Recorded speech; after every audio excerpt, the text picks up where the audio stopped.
Islamabad, May 31.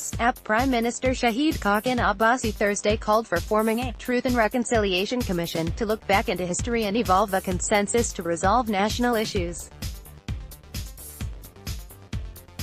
In his address to the last session of the National Assembly, he said the objective of such commission would bring forth correct facts and document the record. The Prime Minister said the country's current challenges required a national dialogue to resolve the civil-military, parliament-judiciary and judiciary-executive relations. He pointed that the actions of National Accountability Bureau were discouraging the civil administration and government servants to take decisions, which he said was impeding the smooth functioning of governmental affairs. Abbasi said both government and the opposition were against any delay in holding of general election for even a single day, adding that such idea would be totally unacceptable. He said the government and the opposition demanded holding of free, fair and impartial elections on time and said the nation was looking forward to the next general election on July 25. The Prime Minister lauded the role of all parliamentarians, party heads, National Assembly Speaker and the federal ministers for playing their due role in strengthening of the parliament and also democratic traditions in the country. He was appreciative of the role of National Assembly Speaker Sadiq for raising the stature and strengthening democratic traditions in the parliament. Abbasi also spoke high of opposition leader in the National Assembly Syed Khurshid Ahmed Shah and particularly mentioned his strong stance wherein he stood for democratic principles and supremacy of the parliament.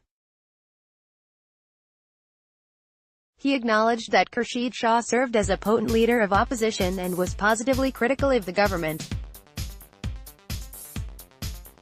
About the recent passage of the 25th constitutional amendment by the parliament, he said the way all political parties played their part was particularly appreciable and reflected their strong desire for the strengthening of the democratic institutions. The Prime Minister recalled the security situation that prevailed in the country in 2013 and said the parliament at that time rose to the occasion and along with the armed forces of the country took difficult decisions to eradicate terrorism and its root causes. Similarly, he said the situation in Karachi witnessed a total change as it was no longer among the dangerous cities of the world. He said the city had its share of ordinary street crimes like any large city and measures were afoot to further improve the situation.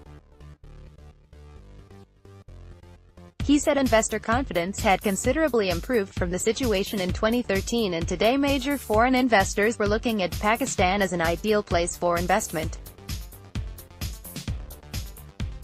He said despite the serious challenges the government was confronting at different levels and remained steadfast and improved the situation. Abbasi mentioned the historic tax reforms his government introduced and said it would broaden the tax base and enhance revenues. He said the government had also tackled the long-term issue of electricity shortage in the country and for the next 15 years Pakistan would have enough power generation to meet its energy needs. He said coal plants were today operational and was once the largest importers of furnace oil, but had not imported any oil for past 8 months.